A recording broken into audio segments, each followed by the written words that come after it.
Welcome to Booked and Branded, the podcast where we dive into the world of entrepreneurship, personal branding, and building a business that feels as good as it looks. I'm Ellie, and each week we'll have inspiring conversations with founders, creatives, and changemakers from around the world, teaching both you and me how to do business and entrepreneurship better.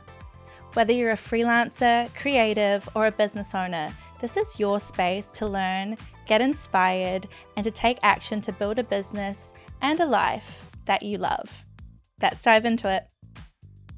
Welcome to the Booked and Branded podcast. Today we are joined by Angelina, or Lynn. So at 21, Angelina left her office job in Russia to start over alone, documenting her journey of moving abroad.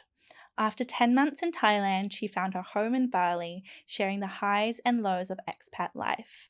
Now a lifestyle creator with millions of views across Instagram and TikTok, Angelina inspires young people to take the leap, embrace the unknown, and create a life that they love. Welcome to the podcast, Thank Angelina. you. Thank you so much for being here. I'm so happy to be here. Thank you. We're going to have a lot of fun. I'm really excited about this episode. So your story is so inspiring. So you moved abroad so young at 21, completely alone, and then starting from scratch, you've built this life that you love. So can you take us a little bit back to the beginning of where you've come from and your journey up until today? So, if a nutshell, because it's a long story, but I will try to shorten this. So, 2 years ago, exactly 2 years ago, I left my country and I came from Russia, from like small city from Russia. And like, since I remember myself, I never loved it. Like, I just felt it wasn't my place and like surrounding, like not my people, not my vibe. And I just, since I was a child, I was questioning myself why I feel this way.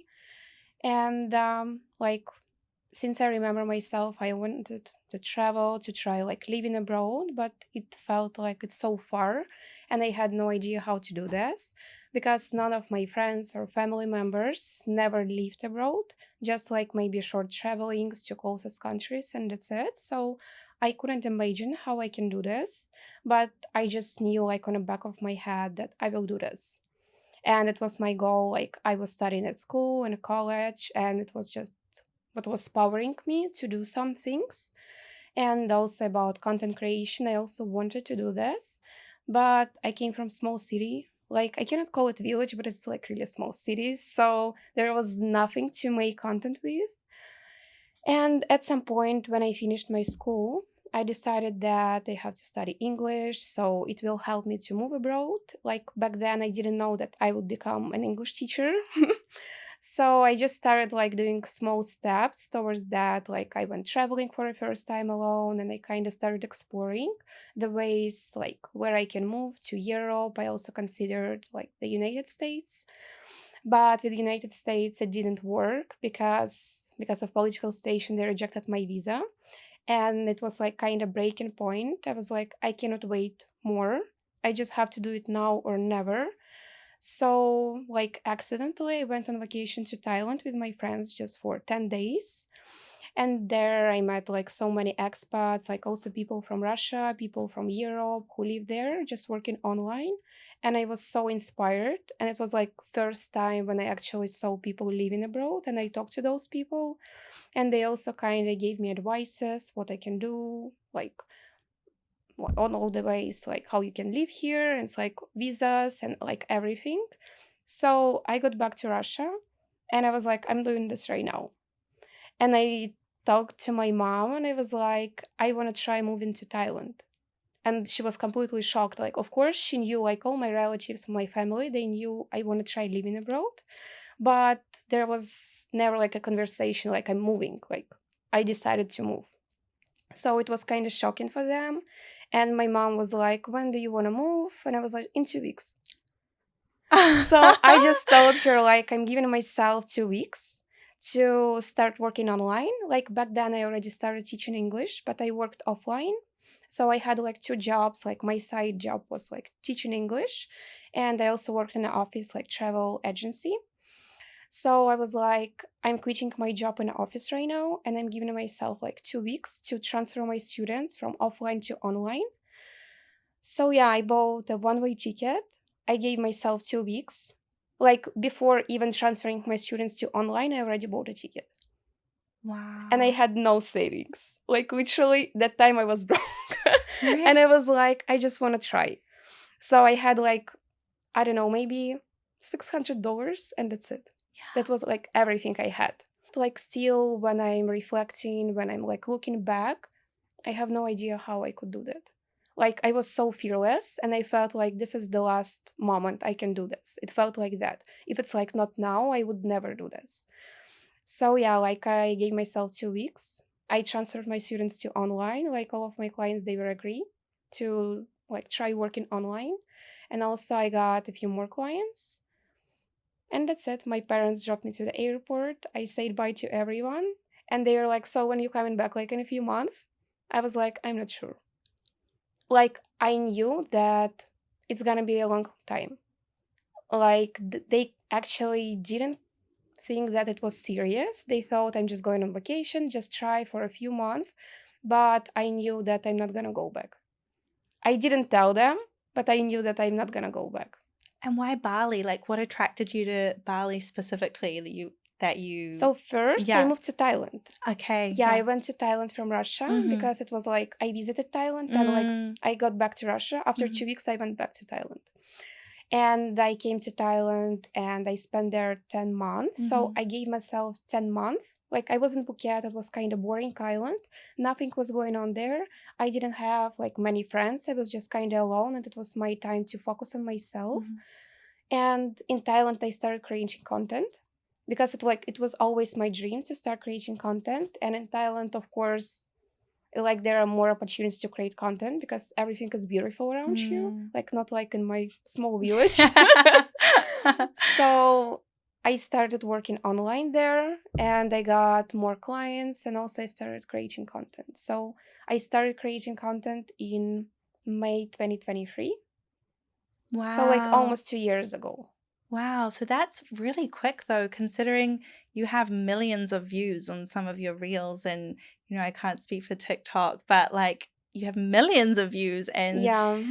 wow, okay, can you talk to me about your content creation journey? Do you feel like you always kind of had an eye for it and you knew what was going to do really well? Yeah, tell me about your content creation. So when I started, I Mhm. was kind of exploring what I can do. So back then, I didn't know, like, I just started from scratch. When I started, I had like 300 followers, just my family and my friends. And I just started posting first. I didn't post reels, like, I didn't understand how it worked. So I had no idea how to attract new like people, like engagement, like I had no idea. And Mhm. I never like watched any videos on YouTube. Like it was just my feelings. So I just was doing things like the way I felt I should do. So first I was like sharing my life abroad. So I was like I moved abroad and I was sharing first just for my followers, my friends, my family. And then I started like trying new things like some reels, but now I look back it was like it was cringe honestly. But yeah, at least I started trying something and it wasn't consistent. Like I was posting for 1 week, then I stopped posting and I tried so many things like travel content, educational content, aesthetic content. I tried everything. And like some of them they worked, some of them they didn't work. So with help of this that I was trying different things, I could see what people liked more. And yeah, I kind of stopped doing any educational travel content. I just started like taking aesthetic videos, pictures, like relatable reels, Mm. and it worked for a while and then it stopped. I feel like we have different phases of social media. So back then, it was the phase of aesthetic content. People loved aesthetic content, so it worked, and then it stopped working. And now, like looking back and reflecting, I realized that I spent year and a half maybe doing things that and those things they weren't reflecting myself. Mm. So I was doing that because it was trendy, because it was beautiful. I wanted to post aesthetic content, but I'm not aesthetic girl. I'm more like messy girl, like funny, messy, but not aesthetic. And that's why it didn't work because it wasn't me. So it was the biggest lesson that I have to do things which like reflect me and my personality, and that's why it's working now. Like as soon as I started posting, just being honest and posting things which reflect me, it started working, honestly.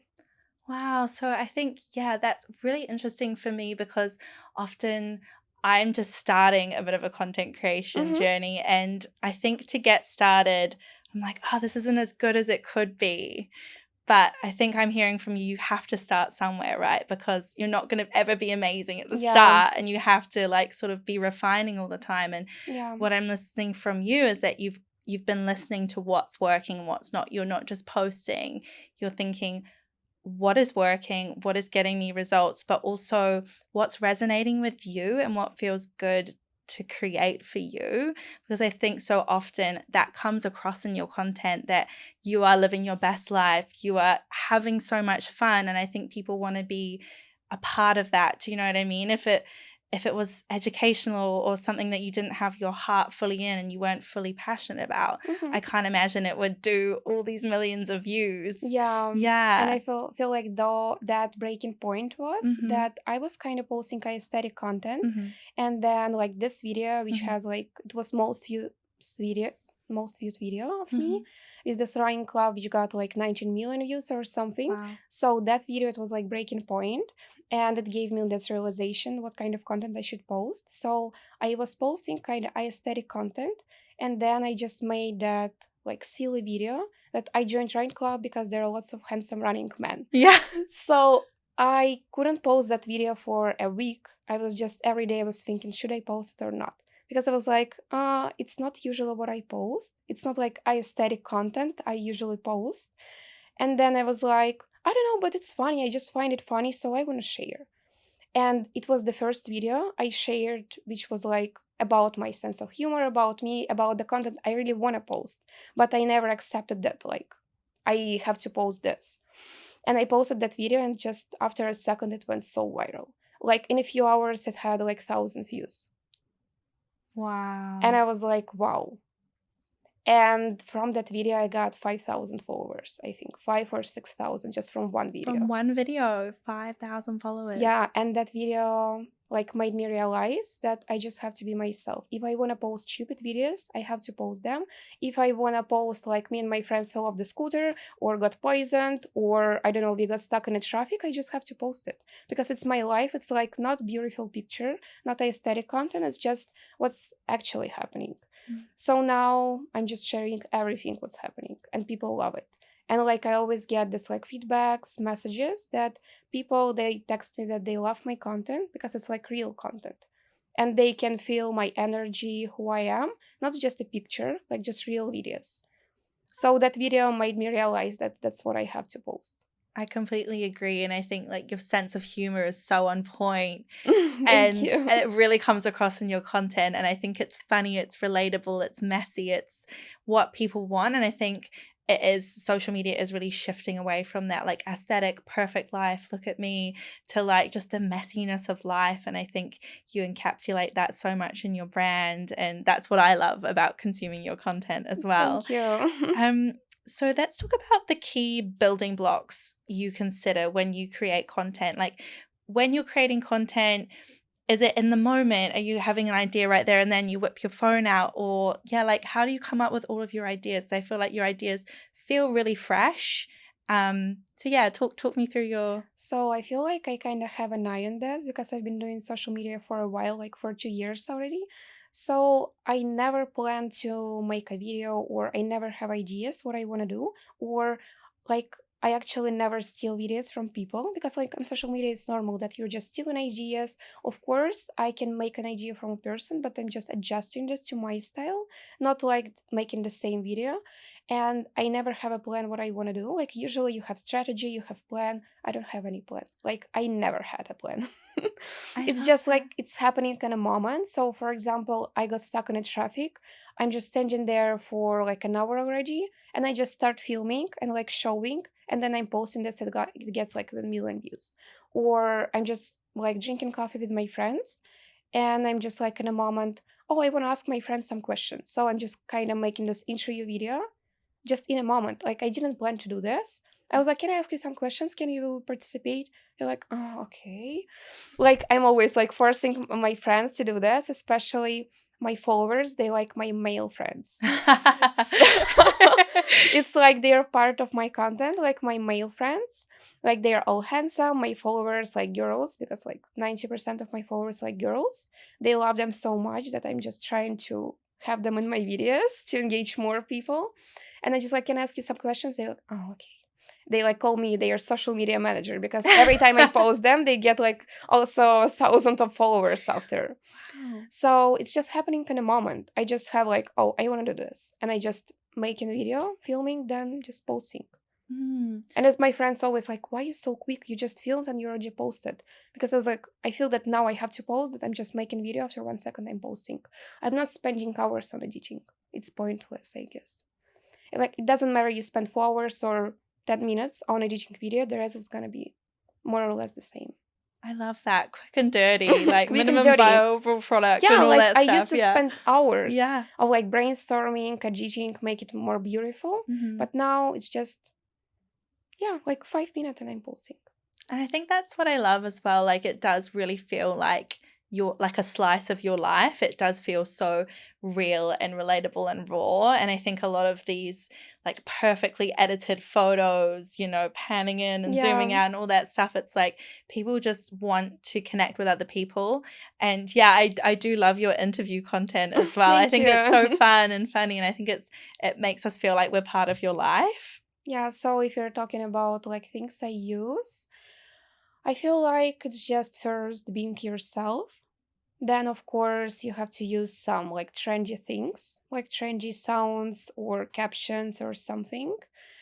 And yeah, just be yourself. I feel like this is the first thing because sometimes I use like some trends, some trendy sounds. It doesn't go viral, and sometimes I post just raw sound without any like trendy sounds. It goes so viral because it's just more entertaining. And I feel Mm, like now this aesthetic content is like going away. yeah. People love stupid videos, funny stupid videos. Yeah. I think it can be a bit of a dark world out there, and things that make us laugh and make us feel entertained or make us feel like I think social media is kind of becoming escapism, like, Yeah. as a book or as a movie would. So we want to feel something Yeah, of essentially. course. Like Yeah. we are so stressed, we are so tired. We have like our things on our plates every day. Hmm. And when we go on Instagram or like TikTok, we just want to relax and get like some dopamine. Yeah. We just want Not to. like listening about someone's problems Hmm. or watching like just aesthetic content. Of course, like we'll watch it for inspiration, but it's not like what catches your eye, I guess. Just love I love a funny dog video, just like a cute dog video, just Yeah. the little dopamine hit. Like, okay, so in terms of like your social media schedule and maintaining consistency, do you have a certain amount of times that you post per week? Are you pretty consistent, or are you not really focusing on that? It's kind of just when the inspiration takes you. Yeah, so I feel like I'm super consistent with social media. Mm-hmm. I spend every day a few hours Mm-hmm. because it's like you have to research, you have to Mm-hmm. get some inspiration, you have to like analyze trends and like all these things. Mm-hmm. And also you have to film, you have to edit. So I feel like consistency is the key. If people say like it doesn't matter you post every day or 3 times a week, it matters. Like I'm Mm-hmm. super consistent with my content. That's also why I get this result because for me first it's not like a job. Like when social media is a job for you, it gets harder to do Mm-hmm. this. So for me it's just having fun and like my entertainment, my hobby, and this is the way I relax. Like people, they're Mm. relaxing just being in the silence, watching films, reading a book. For me relaxing it's like making content. I'm Fun. just lying in my bed late at night and just making videos or like brainstorming what I can do, like watching reels. It's like also when I'm watching reels, it's not like I'm consuming this content. I'm looking for inspiration. Like it inspires you when you're watching these memes, when you're watching this like also aesthetic videos, like travel videos. It's not like I'm just consuming. I just take like little pieces from like everything and then combining it together. So yeah, I spend many hours on social media. My screen time can be like 6 hours a day. And I'm trying to post reels like every second day. Sometimes I post every day when I have ideas, but at least every second day I'm trying to post something new. And I'm also mixing this like with different type of content, so it's not like every time is the same. So today it's interview, tomorrow it's some funny video, the next day it also can be some aesthetic video. So I'm just kind of combining everything together. Mm. And can you take me through like a quick day in your life? Like, so you wake up, a lot of your content's at BGS, right? So maybe you go to BGS like for people some think coffee. I work on BGS. Yeah. BGS brand ambassador. Yeah, tell me about your day and how that looks like. So like in the morning, I have my morning classes usually. Then I go to BGS. Also, I go to BGS to meet my friends, to socialize, to drink some coffee. And also, I make most of my content there because this is the place I meet my friends, and it's like my me time in the morning. Then I have like free time to make content, to talk to people. So usually, I make my content like in the morning when I'm at BGS. And yeah, like I get coffee with my friends, and I take for coffee like maybe 2 hours every morning. Just it's like me time when I don't work because like time zones and people still sleeping. So then I like go home usually or go to co-working, and I like editing videos or doing something on social media, and also like replying emails, like doing some work. Then I have my afternoon English classes. Then I go for some sports, or like I usually surf, but now I just don't have so much time for surfing because when I go surfing it takes me 3 hours. Now I'm just so busy every day, so I just don't have that much time. But at least I'm trying to do some activity like in between my classes. So I usually go for like surfing or Pilates or for at least beach walk if I don't have time for those both. And then in the evening I start working again. And I work because of time zones like until 10. Wow. So I work 7 days a week. Yeah. Wow, do you? Yes. Wow, big days. Like I don't have any days off. Oh my And God. like on social media, people usually think I don't work. Like you're just hanging around. Even my parents, they feel like, do you actually work? Like, do you do anything?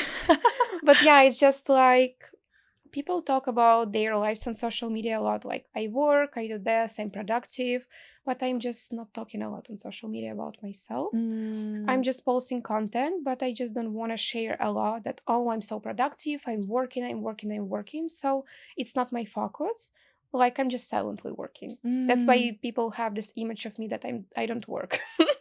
But You're yeah, working in actually, I work a lot. Okay, amazing. We'll do a little quick fire Q&A to finish off the interview.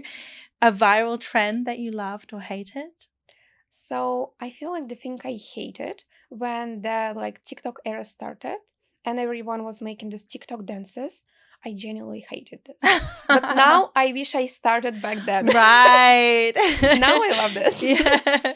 Should have got those dancing videos. Yeah, like back then when it was COVID time, I wish I started dancing on TikTok. Okay, and your best investment that you've made in your creator journey? Time. Time. It's the best investment. Oh, I love that. I love that. And finally, your best piece of advice for our listeners? If you're talking about social media, my best advice can be just be yourself. Like honestly, just be yourself. This is the best advice I can give. Like also from my experience, when I started being myself, I started getting result. Angelina, thank you so much for Thank coming you on the too. pod. It was a pleasure. Where can people find you? So you can find me on Instagram, thatgirl.lean, or TikTok, Angelina in Bali. Thank you so much. Thank you. And that's a wrap of Booked and Branded. If you loved it or even kind of just liked it, feel free to DM me at EllieJNeil. I love a voice memo, so drop in and say hi. If you're feeling generous, please leave a rating, a review, or even just chuck us a follow. It helps me keep bringing you these conversations. Until next time, stay booked, stay bold, and don't be afraid to make some noise.